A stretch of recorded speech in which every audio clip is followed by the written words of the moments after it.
Hi everybody, so I wanted to just give you a brief explanation of your museum project. First and foremost, in the assignment section there's going to be a rubric and an explanation of what you're going to do when you go to begin this project. So I highly encourage you to look at that. This is going to be how I grade you. So beyond that, what you're going to do is when the pandemic hit in 2020, all museums shut down. Since then they have reopened. A lot of them have reopened, but I'm going to still abbreviate this project. Prior in the past, I would not allow students to use any kind of online source for their museum project, so they weren't able to go to like very famous museums like the Louvre in Paris.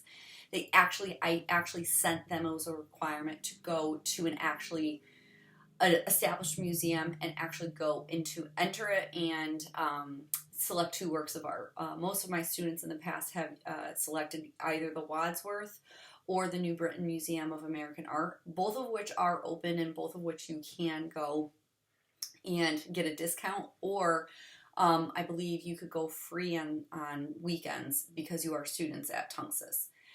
Anyways, if you are someone that's not comfortable going out into the public, I am still, like I said, abbreviating this assignment. And if you wanted, you can go to an established museum's website to get the same information. So whether or not you're doing this virtually or you're doing this in person, you're going to be required to go to an established museum. You can't just pull off any artwork from the web. From online, you actually have to get it from a museum. So I'm going to require you to tell me which museum you went to, and then I'm going to require you to select two works of art. When you select the two works of art, I would like you to please attach photos of both works to insert into your document to send to me. And what you're going to do with those two works of art, I highly encourage you to pick one work of art that you like and one work of art that you don't like. I've run into in the past where students are emailing me about, well, I really didn't see anything that I didn't like. Can I work on something? Can I work with two paintings or two works of art that I do like? The answer is yes. I just encourage you to find one that you like and one that you don't like, only because it'll be a little bit more interesting and challenging as far as the assignment goes. So you're going to choose two works of art, and you are going to further your practice with comparing and contrasting those works of art and talking to me in that comparison and contrast through the lens of the elements and principles of art. So you're going to talk to me what's going on in the works of art, what do you see as far as the elements and principles go.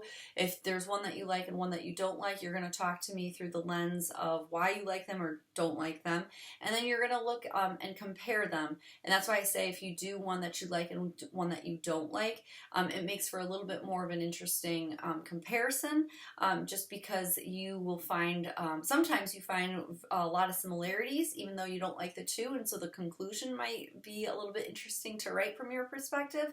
But it also could happen for two that you like as well, or two that you don't like. That would also be really interesting to do as well. If you choose two paintings that you're like, you just are, or not paintings, works of art that just turn you off in general. So like I said, there's more information within the rubric as far as like detailed information about how to talk to me within the mechanics of the paper, but basically I'm looking to have you look at two works of art and compare and contrast them. Talk to me through the lens of the elements and principles of design, and then how do they work together and how do they work separately on their own. So I'm looking forward to seeing what you all come up with. Let me know if you have any questions.